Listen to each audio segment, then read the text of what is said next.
अस्सलाम वालेकुम स्टूडेंट्स, आज 11 दिसंबर 2020।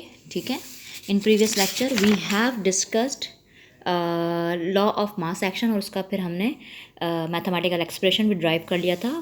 आज हमने पढ़ना है कि how to write KC expression for chemical reaction, यानी कोई केमिकल रिएक्शन को हम कैसे इक्विलिब्रियम कांस्टेंट एक्सप्रेशन जो कि हमने लास्ट लेक्चर में पढ़ा था, इस एक्सप्रेशन में हम कैसे उस केमिकल इक्वेशन को कन्वर्ट कर सकते हैं। ठीक है, तो अगर हम बात करें तो केसी यानी कि इक्विलिब्रियम कांस्टेंट, यहाँ एक बात ध्यान में रखनी, ये जो के है ये इक्विलिब्रियम कांस्टेंट है और यहाँ जो सी जो है ना वो कॉन्सेंट्रेशन को शो करता है, यानी कि इक्विलिब्रियम कांस्टेंट यानी कि this is the ratio between the concentration of the product and the concentration of reactant. ठीक है, तो ये इक्विलिब्रियम कांस्टेंट प्रोडक्ट और रिएक्टेंट की कॉन्सेंट्रेशन का रेशो है, इसलिए सी यहाँ पे कॉन्सेंट्रेशन का है। तो कोई भी इक्वेशन जो होगी, रिवर्सिबल रिएक्शन की कोई भी इक्वेशन होगी, हमें उसे इस एक्सप्रेशन में कन्वर्ट करना है। वो कैसे करते हैं वो अभी हमने इस लेक्चर में हमने उसी की प्रैक्टिस करनी है। अब फॉर एग्जांपल हमारे पास ये एक रिएक्शन है जिसमें नाइट्रोजन का एक मोल ऑक्सीजन के एक मोल के साथ रिएक्शन करके 2 मोल ऑफ नाइट्रोजन ऑक्साइड बना रहा है। अब हमने इसका कैसे एक्सप्रेशन लिखना है, तो वो क्या है, प्रोडक्ट अपॉन रिएक्टेंट। तो ये हमारे प्रोडक्ट हो गई और ये हमारे रिएक्टेंट हैं। तो अब हम इसको कैसे एक्सप्रेशन में कैसे कन्वर्ट करेंगे, सो ऐसे Kc will be equal to product में हम यहाँ पर आ जाएगी concentration of NO, that is concentration of NO।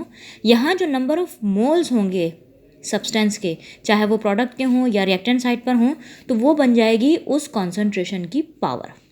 ठीक है, यहाँ नंबर ऑफ मोल्स क्या बन जाएंगे, पावर, और उसको सुपर स्क्रिप्ट की फॉर्म में, सुपर स्क्रिप्ट की फॉर्म में लिखते हैं। ठीक है, अच्छा, अब यहाँ नीचे हमने क्या डिनोमिनेटर में रिएक्टेंट की कंसनट्रेशन लिखनी है, तो N2 और ये आ जाएगी कंसनट्रेशन ऑफ O2।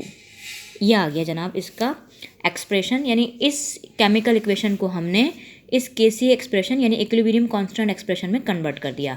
अच्छा, यहाँ ये N2 है यानी नाइट्रोजन का मॉलिक्यूल है, नाइट्रोजन के 2 एटम्स ने मिलकर एक मॉलिक्यूल बनाया है। ठीक है, नंबर ऑफ मोल की तादाद यहाँ होती है लेफ्ट हैंड साइड के ऊपर as a in the form of coefficient, कोई ना कोई कांस्टेंट नंबर होता है जिसे हम कॉफिशेंट भी कहते हैं। ठीक है, तो वो कॉफिशेंट क्या बन जाएगा, पावर बन जाएगा। यहाँ इस केस में इस रिएक्शन में हमारे पास नंबर ऑफ मोल्स जो थे वो किसके थे, एक से ज़्यादा प्रोडक्ट साइड पर, तो वो पावर बन गए। और यहाँ पर जो नाइट्रोजन और ऑक्सीजन है इसका एक एक मोल है, तो एक को तो हम शो करते नहीं है, वो वैसे ही बता रहा होता है कि हाँ जी वो एक है। तो 1 मोल नाइट्रोजन और 1 मोल ऑक्सीजन ने रिएक्शन कर 2 मोल बनाए हैं नाइट्रोजन ऑक्साइड के। ठीक है, अक्सर बच्चों को कन्फ्यूजन होगी कि ये N2 है, तो हम यहाँ पर इसके भाई, तो ये N2 नंबर ऑफ एटम्स, ये जो नीचे जो तादाद लिखी हुई थी इसे सब स्क्रिप्ट कहते हैं।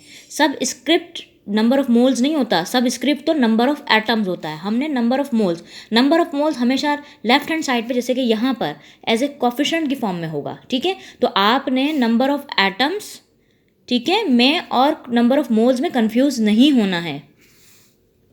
अब एक और एग्जांपल देखें, यहाँ पर 2 moles of nitrogen oxide reaction कर रहे हैं, ये मुझसे डॉट लग गया, ये डॉट है कुछ भी नहीं है। ठीक है, 2 mole nitrogen oxide are reacting with 1 mole of oxygen and they are producing 2 mole of nitrogen dioxide. अब हमने इसका केसी एक्सप्रेशन लिखना है, वो हम कैसे लिखेंगे, ये देखिए, K C will be equal to product upon reactant.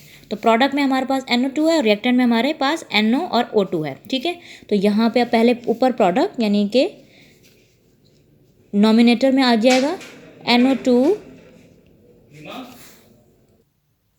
ठीक है, तो ये आ गया NO। अब इसके प्रोडक्ट में NO2 और इसके कितने नंबर ऑफ है मोल्स, तो ये बन जाएगी इसकी पावर। ठीक है, रिएक्टेंट में हमारे पास क्या है NO, तो ये NO कंसंट्रेशन और इसके कितने नंबर ऑफ मोल्स है 2, तो ये इसकी पावर बन जाएगी। ठीक है, फिर ऑक्सीजन का एक मोल है। ठीक है, और वो एक को हम मेंशन नहीं करते, तो वो वैसे ही अंडरस्टूड होता है कि हाँ जी वो एक है। एक से ज़्यादा होता है तो फिर उसको हम पावर यानी कि नंबर की फॉर्म में ले आते हैं, कभी 2 है 3 है, अगर कोई नंबर नहीं है इसका मतलब है वो 1 है, ठीक है। तो ये इस रिएक्शन का केसी एक्सप्रेशन यानी इक्विलिब्रियम कांस्टेंट एक्सप्रेशन आ गया, ठीक है जी। वन मोर एग्जांपल देखें, यहाँ पर ये एक एसिड कंपाउंड है, इसका नाम है एसिटिक एसिड। ये रिएक्शन कर रहा है एक दूसरे कंपाउंड के साथ, ऑर्गेनिक है, इथेनॉल, और they are producing ethyl acetate. ये एक ईस्टर कंपाउंड है और साथ में वाटर मिल रहा है। अच्छा, अब इसका भी हमने क्या करना है, केसी एक्सप्रेशन, यानी उसको वही प्रोडक्ट अपॉन रिएक्टेंट करके लिखना है, ठीक है। यहाँ प्रोडक्ट में हमारे पास ये ईस्टर और वाटर है, जबकि रिएक्टेंट में हमारे पास ये एसिटिक एसिड और इथेनॉल है, ठीक है। अच्छा, ये केसी आ जाएगा, will be equal to concentration of product में ये CH3 COO C2H5, ठीक है, और ये कंसंट्रेशन ऑफ वाटर आ जाएगी, ठीक। रिएक्टेंट में हमारे पास क्या है, CH3 COOH and concentration of C2H5OH, ठीक है जी। अब यहाँ पर कहीं पर भी नंबर ऑफ मोल सब में एक एक है, सबका रेशो मैंने कि 1:1 था, इसलिए हमें यहाँ पर पावर लगाने की ज़रूरत ही नहीं पड़ी, ठीक है जी। अब एक और एग्जांपल देखें, दो ओजोन के मॉलिक्यूल, ओजोन का फार्मूला होता है O3, यानी 3 ऑक्सीजन के एटम मिलकर एक ओजोन का मॉलिक्यूल बनाते हैं। यहाँ कितने दिए हमें, 2 मोल्स, ठीक है, और ये कितने बना रहे हैं, 3 मोल ऑक्सीजन मॉलिक्यूल के बना रहे हैं, O2, ठीक है। अब इसका केसी एक्सप्रेशन कैसे लिख लेंगे, KC will be equal to product concentration of product upon concentration of reactant. Concentration of product में हमारे पास ये O3 आ जाएगा, O2 सॉरी, ये O2, और इसके कितने नंबर ऑफ मोल्स हैं, 3, तो ये 3 इसकी पावर।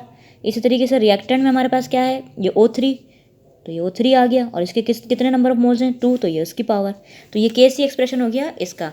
ये एक नंबर का सवाल आ जाता है, यानी कि आमतौर पर जो कंप्लीट क्वेश्चन आता है उसमें एक छोटा सा पार्ट यानी कि ABCD में से कोई A पार्ट बनकर आ सकता है एक नंबर का। तो ये आपको सबसे पहले, अभी हमने आगे जाके इसके न्यूमेरिकल्स भी करने हैं, तो न्यूमेरिकल्स हम उस वक्त तक नहीं कर सकेंगे जब तक कि हम कोई भी गिवन इक्वेशन को कन्वर्ट नहीं करते हैं उसके केसी एक्सप्रेशन में। पहले केसी एक्सप्रेशन में कन्वर्ट करेंगे, फिर जाके कहीं इसको हम सॉल्व करेंगे, ठीक है जी। मैं एक और भी कुछ इक्वेशंस दे दूँगी आपको, ठीक है, और फिर आपने क्या करना है, उसकी तस्वीर मैं स्नैपशॉट लेकर ग्रुप में शेयर कर दूंगी। आपने उसे अपने पास सॉल्व करना, और सॉल्व करके फिर आपने पिक्चर खींचकर उसको ग्रुप में सेंड कर देंगे, या अगर फेसबुक पे अगर करेंगे तो फेसबुक पे कमेंट में आप उसे उसकी पिक्चर को, जो सॉल्व करा होगा आपने, उसकी पिक्चर को आपने शेयर कर देना है, ठीक है।